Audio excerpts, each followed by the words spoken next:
of photographers just took the opportunity. This is a free country, isn't it wonderful?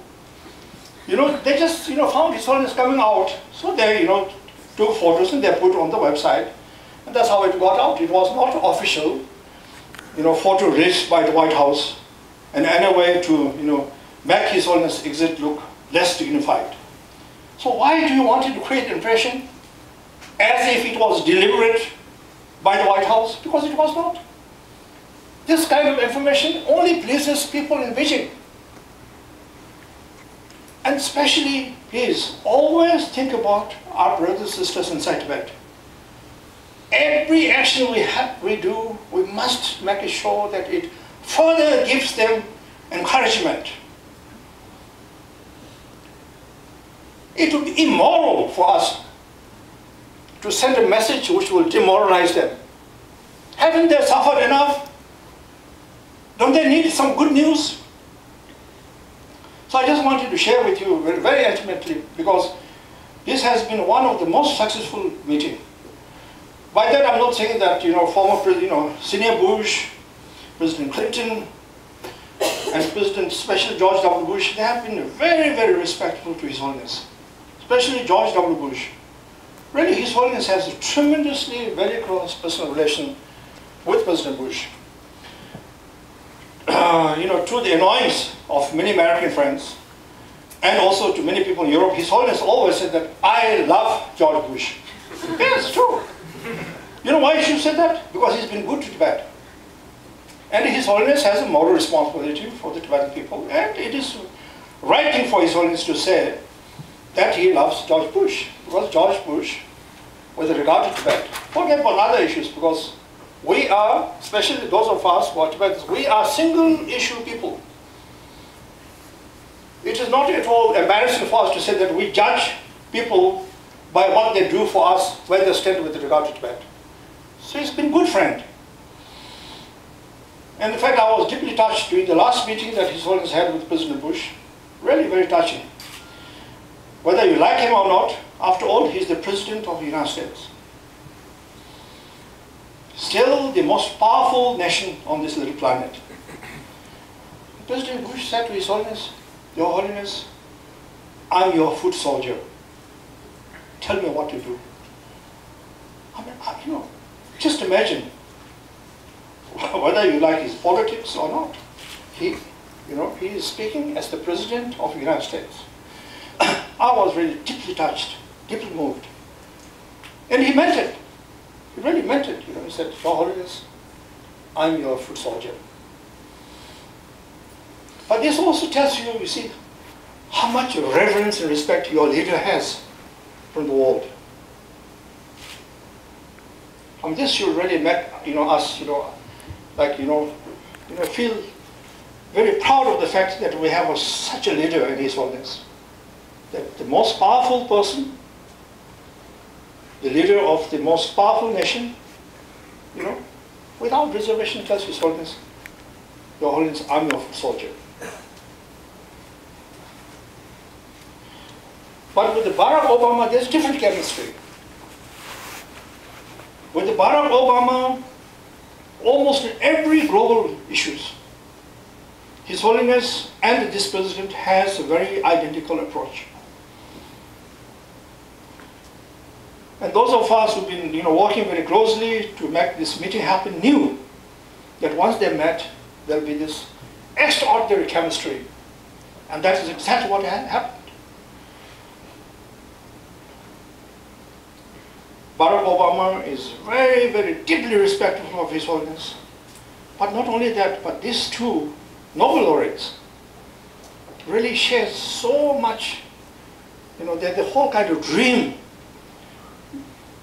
for the world, for the future of this planet, for the future of, not just us, everyone is so much identical. That's why, it was, for those of us who were able to participate in that meeting, such a wonderful meeting. It was as if they have known each other for their entire life, maybe for many lives. So I just wanted to, tell you that, it has been one of the most successful, meeting that His Holiness ever had with any world leader. And that will definitely, benefit our struggle. The fact that, you have this wonderful kind of chemistry between these two, great, leaders.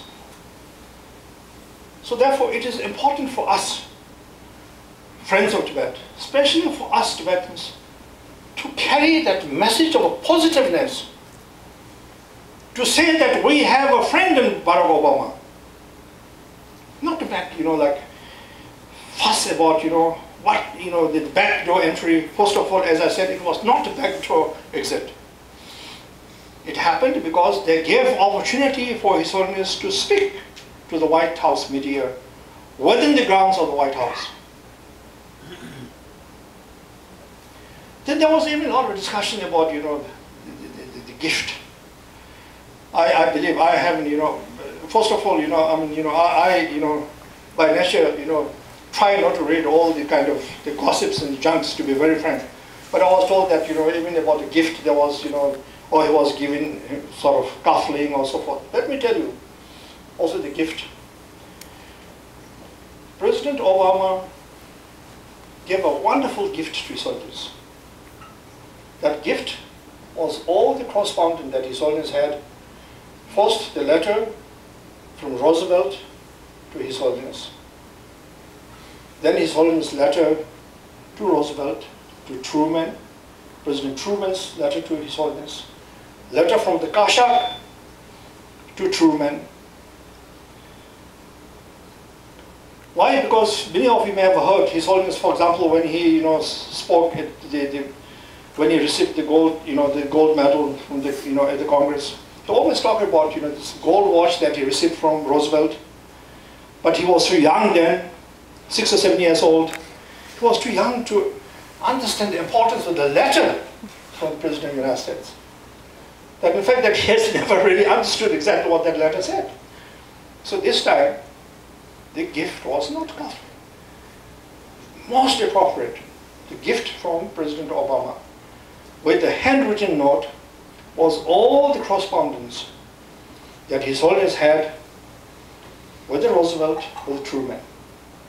And that is a very powerfully symbolic gift. First of all, it clearly demonstrated that the relation between His Holiness and the United States is not something that happened in the last few decades. This goes way back. And you all know why Roosevelt sent emissaries. That's very important in my view. He sent because the United States and other allied nations were locked in battle with the Japanese. The Japanese have already kind of blocked the Burma Road, so therefore the allied nations were actually looking for access to support the nationalist government. So therefore he actually sent 2 military officers to Tibet who decided to remain very neutral during the Second World War for help. So I just wanted to again share with you that the gift was not cuffling. President Obama and his staff are intelligent to know that His Holiness doesn't need cuffling. The gift was very, very special, very unique, very historical, and also very meaningful. So I just hope that this will put into rest what gift was given to His Holiness. So I just thought that I'll share that with you, and through you I would like you to really go back and share this information. And from today we want the Tibet world to understand how this visit really happened, how successful this visit was, what kind of relation that His Holiness has with President Barack Obama. And most important, always keep in mind 2 things. One, how the word enemy is not good, because I was advised by senior leaders, don't use the word enemy when you talk about China. So adversary, okay. So China is our adversary. As you know that I have the rather unpleasant task of being the negotiator, but the fact is that they are adversaries.